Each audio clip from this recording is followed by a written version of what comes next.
여러분이 이 성경을 읽으면 도대체 무슨 말인가 이해가 안 될 겁니다. 저도 이 말을 이해하기 위해서 고린도 전후서 또 고린도 중서가 있었어요. 중간 편지가 잃어버렸습니다. 이 세 편지를 다 읽지 않으면 이 말이 도대체 뭔 말인지 이해가 안 됩니다. 또 사도 바울이 신경이 착잡할 때 쓴 편지이기 때문에 말이 오락가락합니다. 그러니까 굉장히 어려워요. 오늘 같은 날은 목사님의 설명이 필요한 말씀인 겁니다. 요즘 그 베이에리아에 말이죠. 베이에리아에 묻지마 총격 사건이 계속 일어나고 있습니다. 여러분, 묻지마 총격 사건이라는 게 무엇입니까? 그냥 후리웨이에서 지나가는 옆차에다 총을 쏴서 사람을 죽이는 겁니다. 벌써 5차례나 이 베이 지역에서 후리웨이에서 차를 타고 가다가 괜히 문을 열고 옆에 있는 사람을 쏴 죽이는 그런 일이 5건이나 있었어요. 첫째는 산호세에서 18일 날 있었습니다. 오후 8시 30분에 킹 스트리트 인근 680번 후리웨이 남행선에서 총알을 쏘아댔습니다. 그래서 총알이 관통하고 지나가서 좌석에 앉아있던 12살의 어린 딸이 깨진 창문 조각이 날아와서 목을 쳐가지고 큰 부상을 입었습니다. 또 같은 날 로스 가토스에서 총격이 발생했습니다. 17번 후리웨이 남행선의 80번 후리웨이 북행선으로 전환하는 지점에서 탕 하는 소리와 함께 영문도 모르게 총알이 날아왔는데, 그래서 집에 와 보니까 총알이 바로 자기 옆 좌석에 박혔어요. 뚫고 못 들어온 거죠. 그래서 경찰 리포트를 해서 경찰이 수사를 진행 중이라고 하고 있습니다. 세 번째는 15일 베카빌이라고 저 북쪽이죠. 1번 80번 도로에서 한 남성이 도로에서 총을 쐈는데, 어떤 남성이 총을 쐈는데 운전하던 그 남자가 총에 맞아서 그대로 즉사하고 차는 그냥 막 후리웨이에서 막 뱅글뱅글 돌다가 그 벽에 부딪혀서 섰습니다. 즉사했어요, 그 자리에서. 그 다음에 또 갑자기 그 오클랜드 16일에 오클랜드 전역에 차량 탑승자 2명이 갑작스러운 총격을 당해 부상을 입고 병원에 실려갔습니다. 또 뭐 여러 건수가 많네요, 보니까. 사우스베이 680번 하이웨이에서 17일 밤 밀피다스의 한 남성이 비슷한 총격으로 사망을 했습니다. 여러분 축하합니다. 네, 그렇게 차를 많이 타고 다니는데 오늘 살아서 멀쩡한 모습으로 이렇게 교회에 앉아 있으니까 얼마나 대단한 하나님의 은혜입니까? 여러분 축하드립니다. 이렇게 베이 지역 같은 살기 좋은 동네에 후리웨이에서 무차별, 뭐 조건도 없이 묻지마로 총을 쏴서 사람을 죽입니다. 대개 이제 그 갱단에 입단을 하면요, 갱단을 입단하잖아요. 티네이저들이나 이런 사람들이 입단을 하면 갱단에 입단한 그 자기의 증거로 무조건 사람을 하나 죽여야 됩니다. 여러분 그거 몰랐죠? 예. 갱단에 입단하면 입단한 그 네가 우리 갱단의 갱이 됐다는 그 증거로 무조건 아무나 사람 하나 죽여야 돼요. 그 사람을 죽이고 나면 자기가 범죄자가 되니까 갱단원들하고 공동 운명체가 되는 거예요. 증명하기 위해서 쏩니다. 그러니까 이런 갱단들에 의해서 무차별 총격을 가하는 것도 있겠지만은 그냥 정신병에 의해서, 사이코패스적인 정신병에 의해서 지나가다가 스트레스 받고 기분 나쁜 일이 생각나면 창문을 열고 총을 쏴야 되는 거예요. 그러니 그런 정신병 질환이 있는 사람이 얼마나 많겠습니까? 현대사회에. 더군다나 물가가 비싸고 집세가 비싸고 샌프란시스코 투베드룸에서 살려면 시간당 $60 이상을 벌어야 되는데 샌프란시스코 미니멈 임금이 얼마입니까? 이 지역에서 가장 높은 임금을 받고 있는 데가 샌프란시스코인데 15달러잖아요. 15달러 가지고는 투베드룸 아파트에 가족들하고 살 수가 없는 겁니다. 자식만 있으면 투베드룸에 살아야 되는데 시간당 60달러 이상을 벌어야 되는 거예요.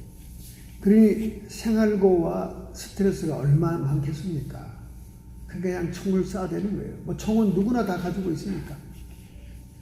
여러분이 오늘 살아있음을 하나님께 감사해야 됩니다. 할렐루야. 멀쩡하게 살아있네요. 정말 감사한 일입니다. 할렐루야. 얼마나 감사합니까? 또 더군다나 여러분이 세계 최악의 인신매매 국가로서 좌우지간 17년 동안 미국이 지정하는 국가가 있는데 그 국가가 어느 나라겠습니까? 곰곰이 좀 생각해 보세요.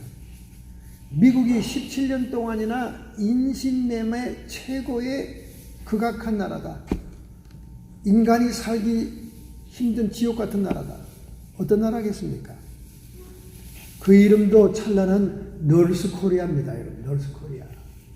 여러분 이제 한국 다녀보세요. 외국 나가보세요. 공항에 여러분을 대하는 태도가 다릅니다. 여러분이 우선 차이니즈 같이 생겼기 때문에 여러분이 부당한 대우를 받아요. 여러분 차이니즈가 맨스파이라고 그러잖아요. 미국의 유학생들은 다 스파이인 줄로 알면 된다. 그렇게 트럼프가 얘기를 했습니다. 그래요. 사실 그래요. 다 스파이야. 다 스파이. 그러니까 여러분과 제가 차이니즈 닮았잖아요. 그러니까 일단 경계의 대상입니다. 거기다 노스 코리아가 또 얼마나 유명합니까? 미국은 감히 대국인 자기 나라를 위협하는 나라를 아주 혐오합니다. 아주 혐오해요. 그래서 여러분이 코리안이라 그러면 딱 요주의 인물이에요. 나갈 때도 요주의 인물이지만 들어올 때는 더 요주의 인물입니다. 가방은 가방대로 다 뒤지고 검사가 심합니다. 사우스 코리아를 안 통해요. 사우스 코리아도 안 통해요. 다 노스 코리아 사람으로 보는 겁니다. 그러니 이런 문제를 놓고 여러분이 기도 많이 해야 됩니다. 해결을 봐야 돼요. 여러분과 제가 미국 시민권자니까 그냥 배 투댕기고 강 건너 불 구경하듯이 보면은 여러분이 살기가 피곤해진다니까요. 벌써 이 사회에서도 관공서에서도 여러분을 대하는 태도가 달라요. 요즘 달라졌어요. 아주 까다로워졌어요. 뭐 심사하는 거, 서류 심사. 아주 까다롭습니다. 괜히 시비 걸고요. 그리고 랜덤리 조사하는 것도 코리안들을 뽑아서 조사합니다. 뽑아서. 미우니까. 감히 미국에다가 폭탄을 떨어뜨린다고 위협을 해요. 감히 미국이 싫어하는 종족이 되고 말았습니다. 빨리 이 문제가 해결되기 위해서 기도해야 돼요. 일본이 말이죠. 미국을 쳐들어온 그 이후에 일본 사람들이 얼마나 헤이트 당했습니까? 심지어 시민권자들도 전부 다 수용소에 가뒀어요. 일본 사람은 다 적국의 사람으로 생각하고. 미국이 그런 나라입니다. 여러분이 시민권 가지고 있다고 안심할 거 없어요. 일본이 미국을 공격하니까 미국의 시민권자들을 전부 다 수용소에 다 집어넣었다니까. 간첩행위 한다고. 그러니 지금 핵폭탄을 날려서 샌프란시스코와 LA를 치겠다고 하는데 미국 본토를 공격하겠다 하는데 얼마나 한국 사람이 밉상이겠습니까? 그러니 여러분이 편하게 불이익을 안 당하려고 하려면 부지런히 조국을 위해서 기도하셔야 돼요. 빨리 문제가 해결돼야 되고 반미, 친미 국가가 돼야 경제도 부흥하고 우리나라가 지금까지 발전해온 것처럼 발전하는 겁니다. 실속을 차려야지. 두들겨 막는 중국과 망해가는 중국을 붙들고 있으면 뭐합니까? 밀어나기 짝이 없는 거죠. 밀어나기 짝이 없는 거죠. 그동안 미국이 좀 찌그러지는 줄 알고 중국에 그냥 학생들 보내고 중국말 배우고 중국분이 한국에 올라갔잖아요. 지금 미국이 중국 사람 유학생 잘 안 받아들이죠. 아주 심사를 까다롭게 합니다. 중국 사람들을 기피하고 있잖아요. 그러니까 중국 사람들이 어떻게 하는 줄 아세요? 친중하는 한국을 이용합니다. 일단 한국에 들어와요. 그래서 한국 여권을 얻습니다. 그 한국 여권을 가지고 미국의 유학을 등록하고 한국의 여권을 이용해서 미국에 기업을 하려고 그러고 차이니즈들이 신분 세탁을 하는 거예요. 그럼 차이니즈들이 떼거리가 많은데 이렇게 신분 세탁하면 정작 한국 사람들이 유학 오고 정작 한국 사람들이 미국에 사업하려고 그럴 때 어떻게 되겠어요? 중국 사람으로 취급받아가지고 모든 것이 어렵고 까다로워진다고 말해요. 가만히 우리는 앉아가지고 불이익을 당합니다. 사우스 코리아 사람들이 불이익을 당한다니까요. 그러니까 여러분 조국을 위해서 기도하라는 거예요. 아유 목사님 내 기도 하나 쉰다고 안 한다고 뭐가 달라질 게 있을까요? 천만의 말씀입니다. 하나님은 여러분과 저의 기도를 통해 역사하시는 거예요. 여러분이 한 바가지 물 같은 여러분의 기도의 양이지만 하나님은 그 기도를 소중히 여기는 거예요. 우리 성경을 보세요. 기도가 차기까지 하나님이 기다립니다. 왜 하나님이 쓰시는 위대한 종들은 그렇게 부모들이 애끓고 불임이 돼서 임신을 못하게 해가지고 고통을 당하고 무시를 당하고 눈물로 기도하다가 애를 낳게 하냐 그 말이야. 그만큼 그 애에게 기도가 쌓이게 하기 위해서 그렇게 하는 거예요. 기도가 쌓여야 그 인물이 하나님의 일을 할 수 있는 겁니다. 할렐루야. 제가 이제 목회 50년이 돼가고 나이가 차니까 하나님의 사역의 비결을 깨달은 게 있어요. 그건 뭐냐? 기도의 양이 차지하는 것은 다 무산된다 하는 걸 깨달은 거예요. 기도의 양이 차고 나서 한 일들은 다 잘 된다. 할렐루야. 그건 다 하나 제일 중요한 비결을 깨달은 거예요. 다 하나님이 다 아시니까 하나님이 나에게 믿음 줬으니까 이제 내가 할 도리만 하면 되지 이렇게 생각하고 막 미리 추진하는 거는 잘 안 돼요. 기도가 미리 다 한방눈 내리듯이 차곡차곡 쌓인 것들은 하나님이 기가 막히게 형통하게 일을 열어주시는데 아닌 거는 힘들어요. 그래서 내 바가지 물 같은 기도가 뭘 그렇게 큰 역사를 할까? 내가 안 해도 하시는 목사님들 많고 아이고 권사님들도 많고 다 한데 나야 뭐 기도에 사명이 없으니까 시시고 그렇게 하면 안 된다. 지금 조국을 위해서 기도해야 되고 미국을 위해서도 기도해야 됩니다. 여러분 지금 트럼프와 마이크 펜스 시대가 미국의 가장 전성 시대예요. 요거 끝나면 미국은 이제 심판 앞에 서게 되고 미국이 살기가 어려워집니다. 이제 신앙생활 하기 어려워져요. 그러니까 요 시기가 제일 우리가 신앙의 살을 찌울 때입니다. 이때가 막 영적으로 무장해야 될 때고 말이죠. 여기에 놓치면 이제 극좌파들이 미국을 완전히 장악합니다. 지금 저렇게 하나님이 기름 부으시고 택한 사람들이 나라를 치료하고 있는데도 얼마나 흔들어댑니까? 좌우지간 지금 트럼프 치세의 반 이상을 다 탄핵시킨다고 있지도 않은 거짓말로 지금도 미련이 남아서 그거 붙들고 흔들어대고 있고 막 그냥 사방에서 끌어내리는 와 이렇게 독종들이 없어요. 시대적으로 독종이 없습니다. 그러니 이 극좌파들이 들어섰다. 이 미국은 완전히 망조가 되는 거예요.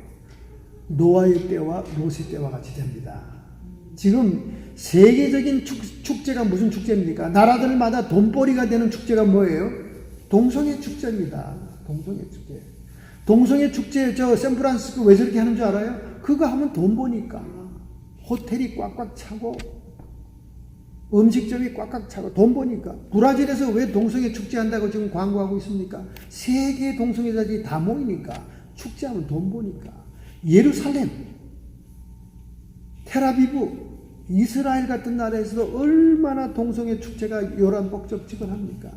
돈 버니까. 이제 사람들이 모이니까요, 거기에. 이런 사람들이 많으니까. 카나다에서도 지금 동성애 축제 지금 준비하고 있잖아요. 이젠 마지막 때입니다. 이게 지금 마지막 때라는 증거예요.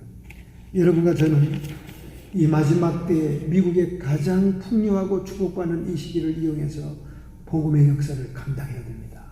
할렐루야. 불과 몇 년 아니에요. 불과 몇 년 아니에요. 여러분, 우리는 신앙적으로 무장하고 정신을 차려야 됩니다. 할렐루야. 여러분이 지금 살아있음을 축하드립니다. 정말 감사한 일이죠. 총 맞지 않고 후류의 일을 잘도 지금 달리고 왔습니다. 너무나 감사합니다. 자, 오늘 본문의 말씀으로 돌아가죠. 도통 이 말이 뭔 말이요 도대체. 뭐 근심을 할 뻔했다는 둥, 뭐 근심하려고 했다는 둥, 뭐 근심 얘기도 많이 나오고, 참 근심 얘기 많이 나니까 근심이 되네요. 그냥 뭐 별 얘기가 복잡하게 많아요. 참 이해가 안 되는데 이 복잡한 사연을 제가 아주 간단하게 얘기 드릴게요.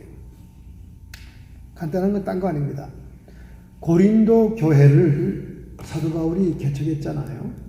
근데 사도 바울이 항상 그 교회에 목회할 수는 없잖아요. 선교사로 전도하러 다니니까. 그래서 이제 그의 영적인 후계자들에게 맡기고 이렇게 이제 다니는데, 고린도 교회가 어디에 있는 교회냐면 코린트라고 하는 펠레포네사스 반도에 있는 항구 도시예요. 코린트라는 항구 도시입니다. 옛날 교통이 항해밖에 없는 시대, 백길이 있는 도시는요, 부유한 산업 도시였습니다. 그러니까 코린트라고 하는 그 항구 도시가 굉장히 그 번잡한 도시예요. 세계 배들이 들락거리는 그런 항구 도시에, 번성하는 도시에 교회를 세운 거지요.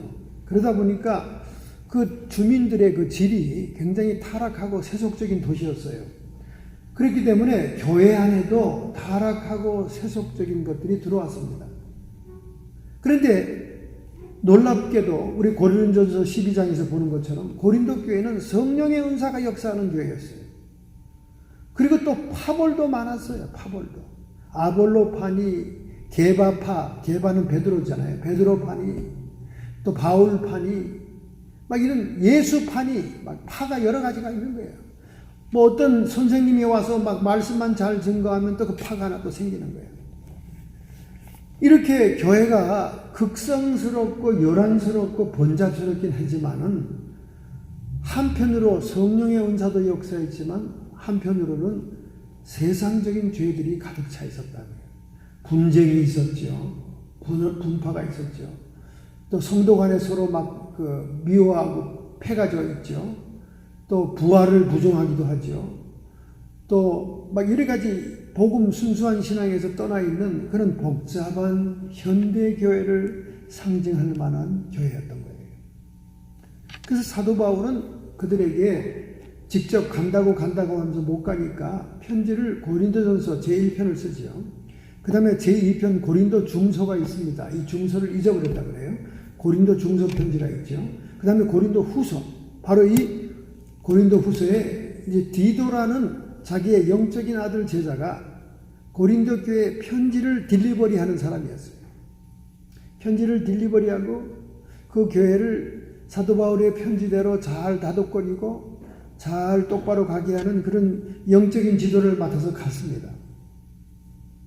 그런데 고린도전서 편지를 보내가지고 첫 번째 편지를 보내서 그들을 책망하고 지도하는 사도 바울을 두고 이들이 사도 바울의 사도권을 인정하지 않게 됩니다.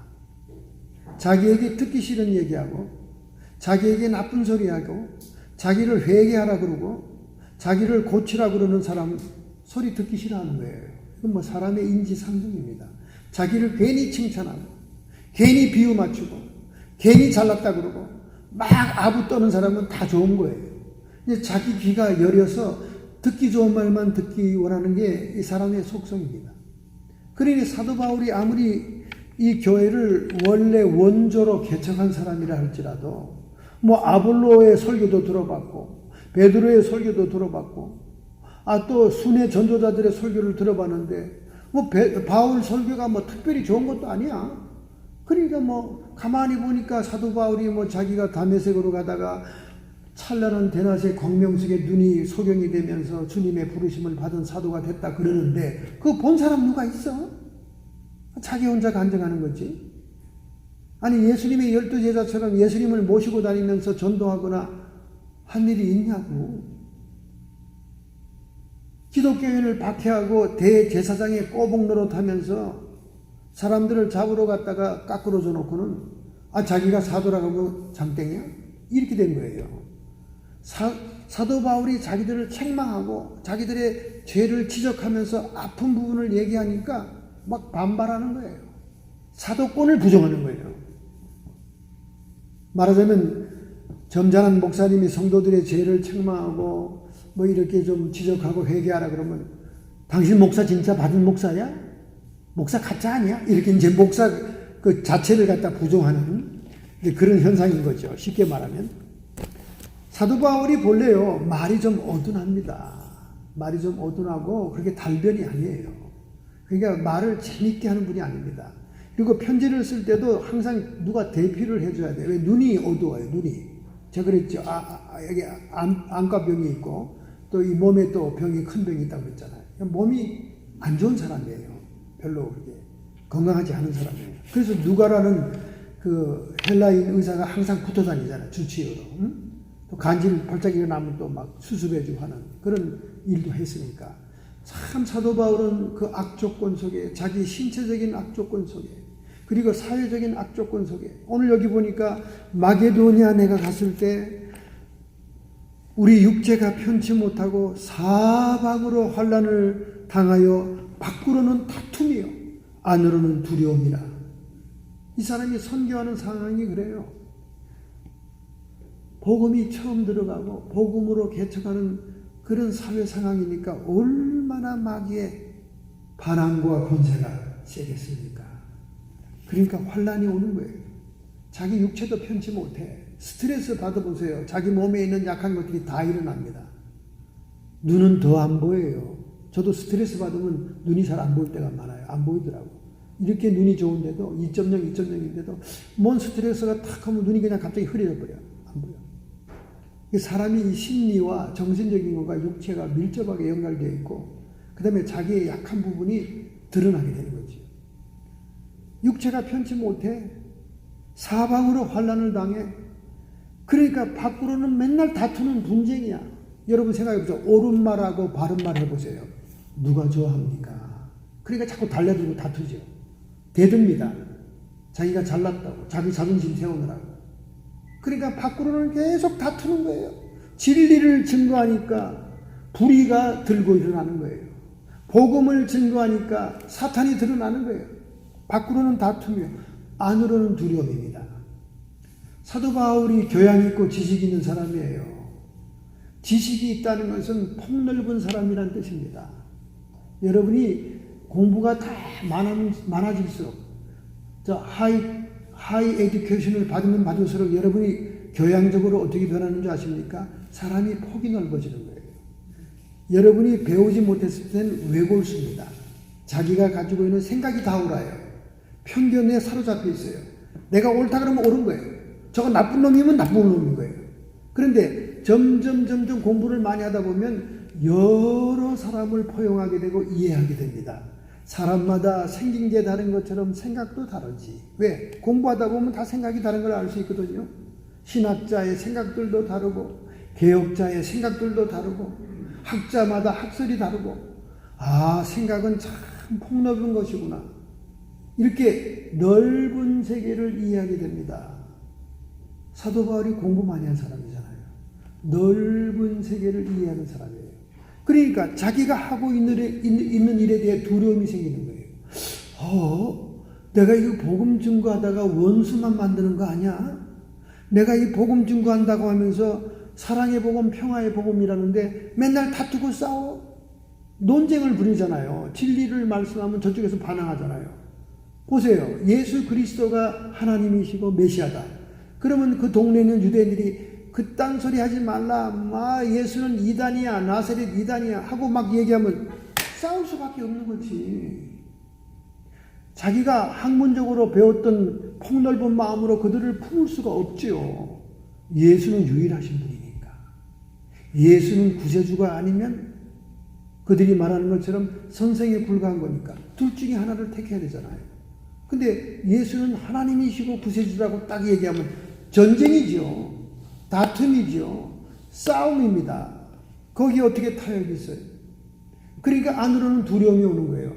내가 이렇게 하는 것이 정말 이게 맞는 걸까? 내가 배운 공부에 의하면 모든 사람의 의견을 다 존중해야 되는데, 그리고 평화롭게 지내야 되는데, 사람들의 인맥이 끊어지지 말아야 되는데, 심리적인 두려움이 오는 거예요. 사람이 환난을 당하고 스트레스를 받으면요, 누구나 다 두려움이 옵니다. 나이가 들고 노인이 될수록 두려움이 더 있어요. 그래서 젊은 애들이 손자들이 이 방에서 뛰면 막 불안해. 근데 손자들이 뛰는 게 불안하다니까. 젊은이들은 그거 괜찮아. 씩씩하고 아우 기살려. 젊은 부모들은 괜찮은데 할머니 할아버지는 막 불안해. 애들이 뛰면 아이고 어지럽다 얘야. 그 어지럽다는 말을 저는 어릴 때 이해를 못했어요. 아니 저 할머니 할아버지가 나를 그렇게 사랑하는데 내가 앞에서 막 사카닥지하고 물구나무서 뛰면 왜 어지럽다 그럴까? 저 사람이 나를 정말 사랑하는가? 이렇게 의심이 됐어요. 근데 내가 나이 들어보니까 정말 어지럽더라고요. 어린애들이 막 앞에서 막 뛰고 막 사카닥지하고 물구나무 서고 막 소파에 뛰고 침대에서 막 아이고 어지럽다. 그러니 나이 들면요 마음은 더 불안한 거예요. 이 사도 바울이 이때 나이가 거의 60이 가까울 때입니다. 그러니까 얼마나 마음이 두렵겠어. 옛날에 그 나이면 파파 노인네잖아요. 그 모르는 사회에 모르는 도시에 가서 복음을 담대하게 증거했긴 했지만 그 복음을 반대하는 무리들이 막 다투고 논쟁하고 싸울 때 마음이 불안한 거야. 인간적으로는. 성령이 담대함을 주니까 하는 거지. 바로 그런 심리 상태예요. 그러니까 여러분 이 편지가 오락가락합니다. 이 사람 마음이 두려움에 차 있고 이러니까 막 이 편지가 오락가락하고 막 햇말도 하고 하니까 무슨 말인지 이해가 안 되는 거예요. 근데 오늘 제 말을 들으면 이해가 됩니다. 그래서 바울이 제1차 편지에 또 제2차 편지까지 보냅니다. 1차 편지를 보냈는데도 그 사람들이 책망을 받질 않아. 회개를 안 해. 도리어 사도 바울을 삿대질하면서 네가 정말 사도냐? 우리는 12사도만 인정할래. 예수님하고 다니면서 전도했던 12사도만 인정할래. 당신은 예수님 살아있을 때 만나지도 않고 보지도 않았잖아. 물론 봤겠지요. 바리새인으로 봤죠. 봤겠지만 그럼 그때 따라다니지도 않았잖아. 그리고 사도권에 막 반항하는 거예요. 이게 사람들의 특징입니다. 사람들은 금방 자기의 자존심을 죽이고 자기가 죄인이라고 시인하면서 회개하기를 원치 않아요. 근데 하나님 앞에서는 회개하지 않으면 기회가 없습니다. 기회가 없어요. 그러나 하나님께는 회개하기만 하면 너무나 넓은 품이죠. 70번이라도 용서해 준다. 그 주님의 마음이죠. 그런데 두 번째 고린도 중서 두 번째 편지를 보내고 또 책망하라고 또 근심을 주니까 이제 디도가 고린도 교회에 깊은 소식을 가지고 온 거예요. 이제야 비로소 그들이 사도 바울의 말씀을 달게 받고 사모하고 애통하고 회개한다 그 말이죠. 애통하게 해동하고 나를 위하여 열심히 있는 것을 우리에게 구함으로 내가 기뻤노라. 첫 번째 편지는 막 반항을 하고 자기만 성경 교사냐 자기만 사도냐 이렇게 떠들던 사람들이 두 번째 편지로는 성령이 역사했겠죠. 성령의 은사가 역사하는 교회인데 성령이 역사하니까 사도 바울에 대한 그리움과 사모함이 생기면서 그들이 마음에 애통함으로 회개하게 되고 그리고 열심히 사도 바울의 말에 경청했다는 소식을 그의 제자 영적인 아들 디도가 소식을 가지고 온 거예요. 아이고 그래서 그 말을 들으니까 고린도 교회는 이제 버려야 되겠다고 생각했던 사도 바울이 너무나 기쁜 겁니다. 기쁜 거예요. 돌아오니까 기쁜 거예요. 그래서 내가 사실은 이렇게 무섭게 책망한 편지를 보낸 거에 대해서 근심을 했다. 근심을 했는데 이제 근심이 아니다. 이제 그렇게 얘기하는 거예요. 근심이라는 말이 하도 많이 나오니까 여러분이 복잡합니다만 내가 지금 기뻐함은 9절에 너희로 근심하게 한 까닭이 아니요 도리어 너희가 근심함으로 회개함에 이른 까닭이라. 너희가 하나님의 뜻대로 근심하게 된 것은 우리에게서 아무 해도 받지 않게 하려 함이니라. 할렐루야. 사도 바울이 막 책망의 말을 주고 막 회개하라고 막 죄를 지적한 것에 대해서 내가 너무 세게 했나? 너무 내가 지나치게 몰아붙였나? 사도 바울도 얘기를 하면서 인간적인 마음으로 근심을 한 거예요. 근데 그 근심함이 그들이 오히려 회개하는 데 이르게 됐다는 거예요. 할렐루야. 그래서 오늘 10절의 주제의 말씀이 나옵니다. 하나님의 뜻대로 하는 근심은 후회할 것이 없는 구원에 이르게 하는 회개를 이루는 것이요. 할렐루야. 사도 바울이 성령의 감동이 되어서 하나님의 뜻대로 그들을 책망하고 견책하고 징계하는 말을 했을 때 그들이 그거를 달게 받아 스스로 근심하면서 돌이켜볼 때 회개를 이루게 되었고 그 회개는 구원에 이르게 하는 것이었다 그 말이에요. 할렐루야. 그러나 세상 근심은 사망을 이루는 것이다. 하나님의 뜻대로 하는 근심과 세상 근심이 반대편에 있어요. 세상 근심은 어떤 것일까요? 아이고 사도 바울이 진짜 사도가 아니지. 그러니까 우리가 잘못 받은 거지 하는 이런 세상 근심. 아이고 아볼로와 다른 사람들은 우리를 칭찬하고 잘한다 그랬는데 왜 저 사람은 책망만 하고 회개하라만 그러는가 하는 그런 기분 나쁜 자존심 상하는 그런 세상 근심. 이런 것을 그대로 유지하면 영적인 사망에 이른다는 거예요. 할렐루야. 여러분 우리가 성도로서 하나님의 품에 팍 안길 수 있는 길은 뭐냐? 회개하는 거예요.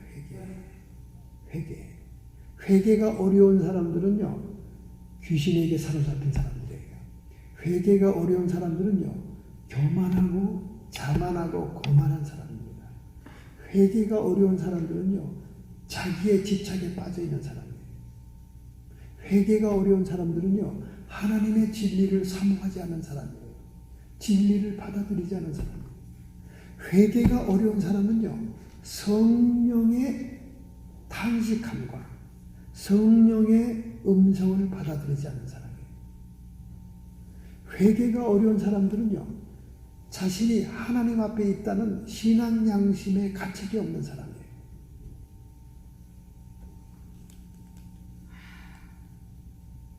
그래서 11절에 하나님의 뜻대로 하는 근심과 세상 근심이 어떤 상태인가를 여기 얘기하고 있어요.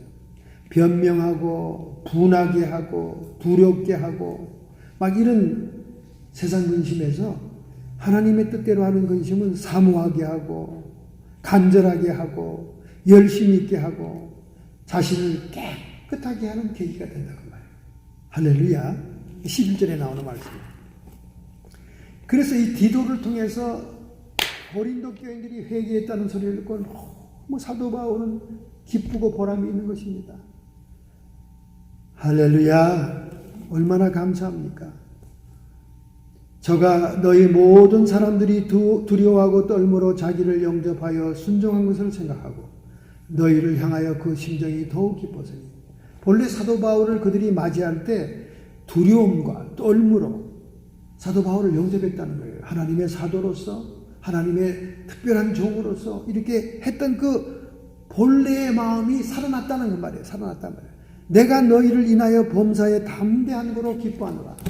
그래서 제가 사도 바울이 담대하게 책망하고 담대하게 회개를 촉구한 것에 대해서 내가 지금 기뻐하게 된다고 말이에요. 왜? 너희들이 회개하고 변화됐으니까.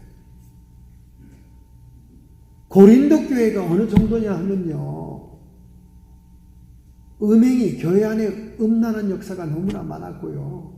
아주 입에 말하기도 힘든 그런 것도 많았어요. 자기의 그 계모를 범하는 자식이 있고요. 아주 교인이라고 할 수가 없습니다. 그러니까 여러분 무슨 성령의 은사만 랄랄랄라 따따따따 하면 다 된 걸로 생각하는데 천만의 말씀이에요. 성령님은 이중적으로 역사합니다. 성령이 내적인 역사가 있고 성령님 외적인 역사가 있어요. 헬라어가 플레레와 플레데가 있습니다. 플레레는 똑같은 성령 충만인데도 플레레는 내적인 역사를 얘기하는 거고 플레데는 외적인 역사를 합니다.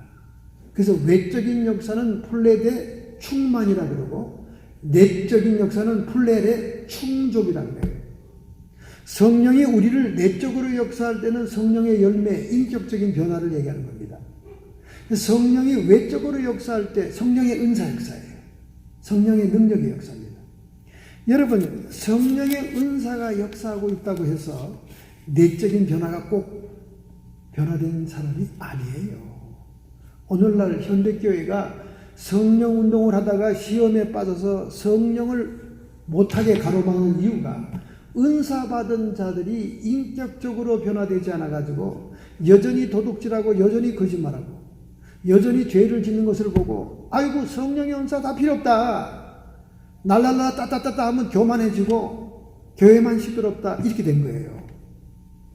그것은 여러분이 성령의 은사자들을 너무나 과신해서 그래요. 과신해서. 아이고 저렇게 신령한 사람, 예언도 잘하고 하나님의 음성을 척척 받아서 얘기하는 사람, 돈하고는 상관없겠지. 이랬다가 돈만 아는 거 보고는 기절을 한 거예요.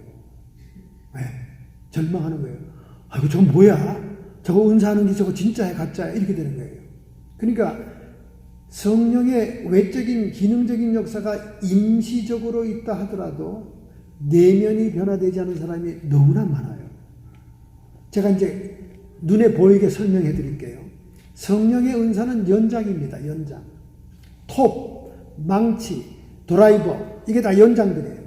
여러분이 집을 짓거나 뭘 할 때 연장을 다 그 앞에다 놓잖아요. 그렇죠? 여러분이 연장을 구해서 연장을 앞에다 다 놨다 그래서 집이 다 젖은 겁니까? 연장을 다 준비했어요. 드라이브, 망치, 끌, 뭐 다 준비해 놨어요. 그럼 집이 젖었어요? 집을 짓겠다고 집을 지을 수 있게 연장을 허락한 거죠. 하나님께서 준 거라면. 그 은사는 그런 기능이에요. 은사의 기능이 나타난다고 해서 내적인 변화가 온 게 아닙니다. 내적인 변화가 이제 은사로 시작되기 시작했다 그 말이에요.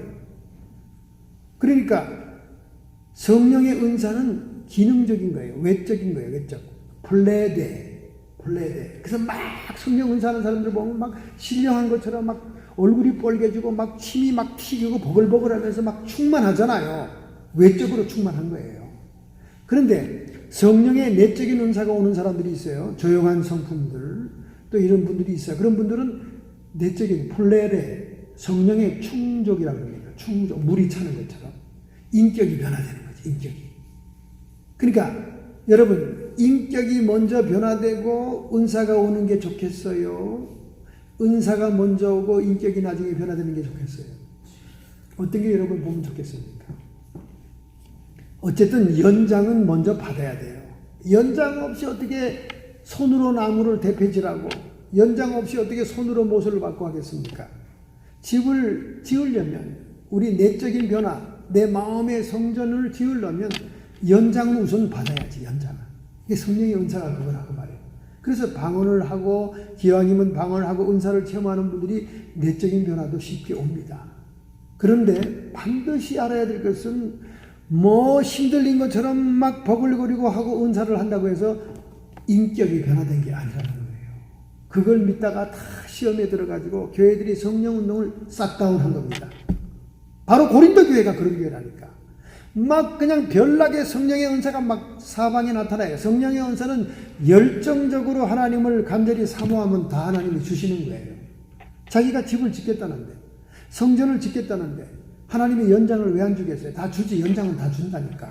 그러나 그 연장을 얼마나 활발하게 잘 활용해서 내적인 변화를 일으키냐, 성전을 짓느냐 그 말입니다. 고린도 교회가 그랬다니까. 성령의 은사는 가지가지가 다 나타났는데 인격의 변화가 없으니까 여전히 죄를 짓고 여전히 악을 행하고 음란을 하고 여전히 교회 분쟁하고 싸움패들처럼 대거리를 싸우고. 그러니까 사도 바울이 책망하면서 회개하라고 그러고 어떤 거는 징계하기도 하고 그런 역사를 한 겁니다. 여러분이 잘 깨달아야 돼요. 제가 아주 10대 젊은 날에 충격을 받은 사건이 있어요. 전 부흥회 가면 이 간증을 많이 합니다. 뭐냐? 참 뺀질거리고 예수 안 믿는 제 친구가 있었어요. 저는 학교에서 전도를 많이 했거든요. 친구가 있는데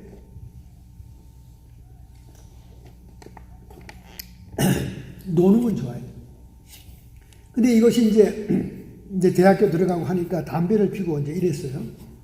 제가 이게 학생 때는 전도를 못 했는데 이제 대학교는 뭐 철학도 공부하고 이러니까 좀 마음 먹고 전도를 하려고 이제 자주 만났습니다. 그래서 한 얘기를 내가 넘어오질 않아. 막 도대체 감동이 안 되고 그래. 그래서 할 수 없이 이게 내 힘으로는 안 되겠다. 부흥회 때 한번 초청하자. 그래서 저희 교회 부흥회가 굉장히 뜨겁고 열렬했습니다. 모교회가. 아버님이 목회하는데 참 뜨거웠죠. 그래서 이제 부흥회를 첫날 걔를 데려갔어요. 그 옆에 앉혔어요. 부흥 강사 설교 들으면 좀 은혜 받겠지. 부흥 강사 설교는 재밌잖아요. 그래서 막 이제 설교를 듣고 나서는 막 통성기도 시간에 통성을 하는데 얘가 뭐 이상한 소리를 내. 막 이상한 소리를 내는 거야. 막 그러니까 방언이 터졌어. 그래서 내가 너무 기쁜 거야. 그때 저는 방언이 안 터졌어요. 그러니까 아니 목사들이고 신학생이 방언이 안 터졌는데, 신학생은 아니지 그때 이제 목사들이 방언이 안 터졌는데, 아니 이 친구는 예수도 영접 안 하고 그렇게 뺑질거리고 그날도 놀러 구경을 해가서 방언이 터진 거야. 근데 방언이 막 날라 터져서 아이고 잘됐다 이제 예수 믿겠구나. 근데 이 저기 방언이 터지더니 자꾸 밖에 나갔다 들락나갔다 하는 거야. 들락나가. 그래서 너 화장실을 왜 자주 가니? 왜 이렇게 나가냐? 그랬더니 담배 피고 왔어. 아니 왜 담배는 왜 피워? 내가 담배 피는 인간이니까 담배를 펴도 방언이 나오는가 시험해 보려고. 그래서 밖에 나가서 담배 담배 피는데도 방언이 나오는다는 거야. 그래서 내가 웃으면서 야 담배 펴도 방언이 나오지. 방언 은사는 하나님이 네가 영적으로 예수님을 영접하고 회개하고 믿으라고 연장으로 지금 애따 급하니까 준 거야. 연장으로. 그 연장 가지고 네가 예수 믿게 하려고 그렇게 하신 거야. 그러니까 담배 피는 거 아무 상관없지 그거는. 그래? 그럼 내가 또 옛날에 짓던 죄를 계속 지어도 되겠네? 그건 아니지. 그건 아니야. 죄를 계속 지으면 방언이 사라져. 그 대신 옛날처럼 죄를 어쩌다 지어도 회개하는 마음이 더 솟구치지. 성령이 와 계시니까. 그러면 회개하게 되고 그게 반복되면서 이제 네 내면이 변화되는 거야. 내면. 제가 그 친구 때문에 저도 방언받게 됐지 않습니까? 하나님, 내가 전도할 대상이가 방언을 받았는데 하나님의 사역을 하려고는 제가 못 받았어요. 이게 하나님 망신 아닙니까? 이래가지고 그냥 제가 이제 그 후에 방언의 역사가 터졌죠. 여러분, 이런 걸 내가 왜 이렇게 단적으로 얘기합니까? 은사는 기능이고 연장으로 주어지는 거예요. 은사가 왔다고 해서 그 사람이 완전한 성자가 아닙니다. 인격적으로 다 갖춰졌을 때 은사가 오는 게 아니에요. 하나님이 급하면 급한 사람부터 주는 거예요. 고린도 교회가 그랬습니다. 워낙 사회적으로 세속 문명과 항구 도시의 범죄가 많고 그리고 미신이 많고 귀신의 역사가 세니까 하나님의 살아계신 증거를 불신자들에게 주지 않으면 이들의 신앙이 계속 연장이 안 될 것 같으니까 하나님 막 은사를 쏟아부어 주는 거예요. 근데 은사를 받은 인간들이 음란한 죄를 짓고 분쟁하고 물어뜯고 싸우고 부활을 안 믿고 사도 바울을 무시하고 이런 역사가 있었다는 거예요. 우리가 이걸 잘 이해해야지 성령의 사역을 여러분이 이해하고 잘 조정해 나갈 수 있습니다. 여러분, 사도 바울이 기뻐하고 주님이 기뻐하는 것은 우리가 하나님의 뜻대로 근심하다가 자기의 자아를 버리고 자기의 자존심을 버리고 자기의 콧대를 버리고 자기 면 세우는 걸 버리고 주님 앞에 납작하게 회개할 때 주님의 무한한 은혜와 사랑이 폭포수처럼 차고 넘치게 될 줄로 믿습니다. 할렐루야. 회개하느냐 안 하느냐 그게 중요한 것이지 다른 게 중요한 것이 없습니다.